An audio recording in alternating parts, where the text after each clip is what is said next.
Seja muito bem-vindo, seja muito bem-vinda. Nós iniciamos agora um novo tema e é um ponto assim interessantíssimo, é um ponto do nosso dia a dia. A todo momento temos as mais diversas notícias sobre serviços públicos, né? Principalmente que desejaríamos que eles fossem infinitamente melhores do que são hoje no país. E olha, serviços públicos, basicamente, dentro da Lei 8987, despenca em prova e é muito conceitual. Por isso que nós vamos nos concentrar, primeiro, entender cada instituto, compreender o instituto e depois verificar a aplicação e, claro, sempre junto da Lei 8987, a lei geral, pense assim, de serviços públicos, das concessões e permissões, trabalhando daí com cada ponto daquela lei e trabalhando também com muito que vem da doutrina. Então vamos para frente. Falei de serviços públicos, a primeira ideia que você tem que ter é a seguinte: poxa, qual que é o conceito de um serviço público? E vários autores trabalham das mais diversas formas e eu sugiro a você que quanto mais didático, quanto mais você consegue um link para outro tema, mais fácil fica a sua compreensão. Pensa só, para que complicar? Serviço público pode ser conceituado em 3 etapas, em 3 momentos. O primeiro momento é o chamado substrato material. Serviço público existe para facilitar a sua vida. Serviço público é uma comodidade, é uma utilidade. Serviço público é algo que vem para melhorar a vida do indivíduo e a vida da coletividade. Então, o serviço público é sempre uma comodidade, é algo que lhe facilita a vida, é uma utilidade, é aquilo que vem para melhorar o nosso dia a dia.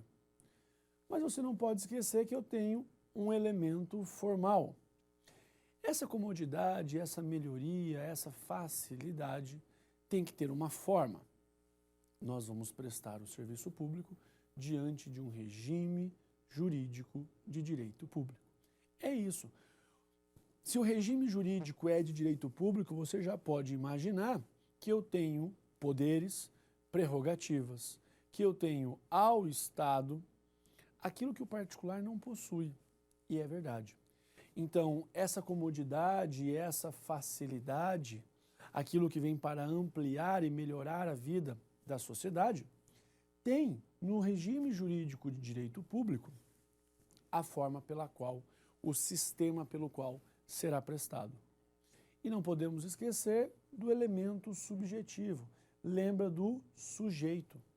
Serviços públicos, como regra, devem ser prestados pelo Estado, de forma direta ou indireta. Serviços públicos devem ser prestados por um sujeito, não é? É o nosso elemento subjetivo, de forma direta ou indireta. E aí você pode perguntar: poxa, Barbieri, mas se o serviço público está sendo prestado pelo Estado de forma direta, tranquilo, não tenho dúvida. Mas e quando o Estado faz a prestação do serviço de forma indireta? Quando o Estado faz a prestação do serviço de forma indireta, é porque diretamente quem atua é o particular. Repetindo, quando o Estado faz a prestação do serviço de forma direta, está tranquilo, é o Estado atuando. Mas quando o Estado faz a prestação do serviço de forma indireta, nesse caso muda, porque indiretamente é o Estado, mas diretamente quem realiza a atividade, quem presta o serviço é o particular. E aí eu vou pedir também para você uma gentileza. Vai para mim lá no artigo 175 da Constituição Federal. Você já sabe o conceito. Serviço público é uma comodidade, uma facilidade, prestado num regime jurídico de direito público pelo Estado, quer seja de forma direta, quer seja de forma indireta. Fácil, bacana. Dá uma olhadinha no artigo 175 da Constituição Federal. O artigo 175 da Constituição Federal, nós vamos estudar ele hoje, nós vamos voltar a falar dele quando trabalharmos com licitação, ou seja, é um artigo que pode sempre aparecer na sua prova. Então, lá pelo artigo 175, você tem o quê? Você tem que lembrar que quando eu trabalho com concessão ou permissão de serviço público, é dever licitar. Quando eu falo das concessões e permissões de serviços públicos, eu não consigo escapar do dever de licitação. Imagine, o Estado quer instituir lá uma concessão de energia elétrica, quer fazer uma concessão de transporte público, ou quer estabelecer a permissão. E durante nossas aulas nós vamos trabalhar com as distinções entre esses institutos, concessão e permissão. Pergunto, pode o Estado fazer contratação direta? Pode o Estado afastar o dever de licitar? Não. Não, porque concessão e permissão são as regras absolutas, em que o próprio texto constitucional não permite contratação direta. Então, falei de concessão, falei de permissão, não há sequer possibilidade para se analisar fora do dever de licitar. E nós temos aqui uma questãozinha interessante, olha lá.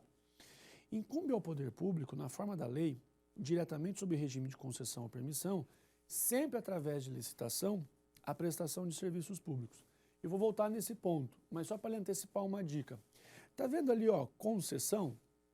Então, tanto concessão quanto permissão tem que ser sempre através de licitação. Esse com, lembra o com da concessão? Lembra o com da concorrência. Concessão é o com da concorrência, tá? Então, lembra, por gentileza, concessão e concorrência. A concessão tem que ser sempre licitada na modalidade de concorrência, independentemente do valor. Olha que interessante. Independentemente do valor, tem que fazer concorrência. E olha, já que nós estamos falando de peculiaridades, vou até lhe antecipar uma outra ideia. O elemento subjetivo aqui é o Estado, prestando direto ou indiretamente. Mesmo que o particular esteja prestando diretamente, porque o Estado está na prestação indireta, vai vigorar um regime jurídico de direito público como elemento formal? Vai. Veja que serviços públicos eu vou desdobrando e eu vou criando várias exceções, várias peculiaridades. E é isso que nós temos que saber para a prova. Tranquilo até aqui? Compreendeu essa parte conceitual? Serviço público é sempre uma comodidade, é sempre uma facilidade. Essa comodidade, essa facilidade amplia, melhora a vida da coletividade. Ele é prestado por um regime jurídico de direito público e prestado pelo Estado. A titularidade do serviço público é do Estado, sabendo que o Estado pode fazer uma prestação direta ou indireta. Se o Estado fizer a prestação direta, resolvido. Mas se o Estado fizer a prestação indireta, é porque o particular é quem está prestando diretamente, mediante concessões ou permissões de serviços públicos. Ótimo, não é? Bacana. Artigo 175 da Constituição Federal é uma regra absoluta ao dever de licitar. Não conseguimos escapar do dever de licitar quando diante de concessão ou permissão. Então o Estado quer lá criar uma concessão para uma empresa de energia elétrica, água, telefonia, tem que licitar. Concessão é o com da concorrência. Enquanto que na permissão também tem que licitar, mas aí já não existe modalidade obrigatória. Relaxa que nós vamos passar por tudo isso, vamos fazer quadros, resumos e etc. Parte conceitual resolvida. Agora, serviço público é diferente de outros institutos e nós precisamos delimitar quais são essas distinções. Primeiramente, serviço público é diferente de obra pública. Por quê? Serviço público é diferente de obra pública por uma razão bem simples. A obra pública, ela tem, a obra em si, né? A obra tem que ter começo, meio e fim. A obra, ela tem que ter uma sucessão de atos cronologicamente adequados para, num dado momento, ter sua conclusão. Concorda comigo? Que a obra começa já nós buscando a data do seu término. E serviço público? Serviço público não para. Serviço público não pode ser paralisado. O serviço público é contínuo. Em outras palavras, a obra tem começo, meio e fim. Já o serviço público não. Se é uma comodidade, se é uma facilidade, Se é aquilo que vai contribuir para o bem-estar e para a vida em sociedade, então não pode parar. Isso, essa é a regra, é assim que você raciocina. Mas pode aparecer isso de uma forma técnica. Qual seria a forma da cobrança? Se a obra ela tem começo, meio e fim, ela está ali paralisada, obra pública é estática. Obra pública é estática. E serviço público? Serviço público não para, está sempre em movimento. Se serviço público não para, está sempre em movimento, serviço público tem dinamismo. Serviço público é dinâmico. Fácil. Obra pública ela é estática, enquanto que serviço público ele é dinâmico. Serviço público não pode ser paralisado. Aí, por um outro lado, eu tenho o poder de polícia. Como é que eu trabalho com o poder de polícia?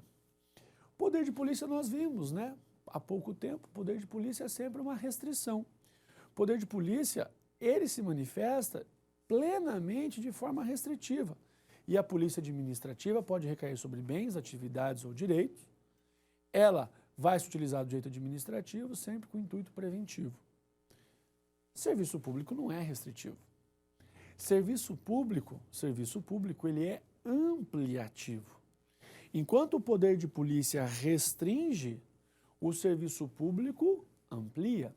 Então essa é a diferença fundamental entre um serviço público e a obra pública, entre um serviço público e o poder de polícia.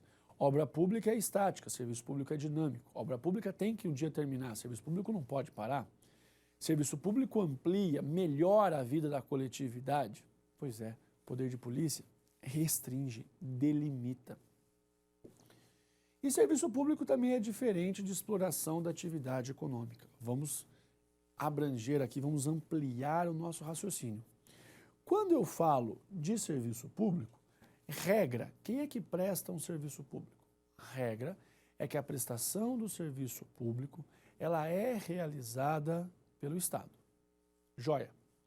Agora eu lhe pergunto, regra, quem é que faz a exploração da atividade econômica? A exploração da atividade econômica é realizada pelo particular. Tá bom.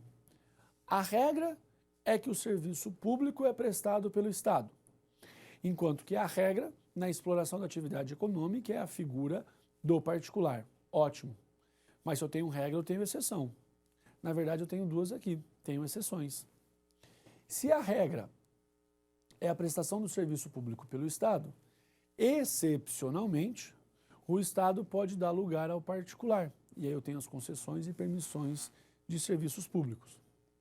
Por um outro lado, se a regra é a exploração da atividade econômica pelo particular, excepcionalmente eu posso ter o Estado explorando a atividade econômica. Posso.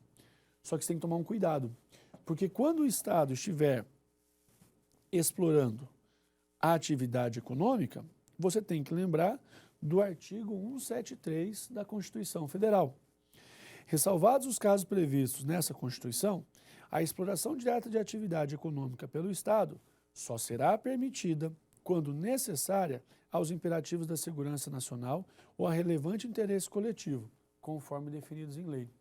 A possibilidade do Estado explorar a atividade econômica é bem restrita, quando diz respeito a necessário imperativo de segurança nacional ou a relevante interesse coletivo. Ok? Na nossa próxima aula nós continuamos. Um grande abraço para você, tudo de bom e até lá.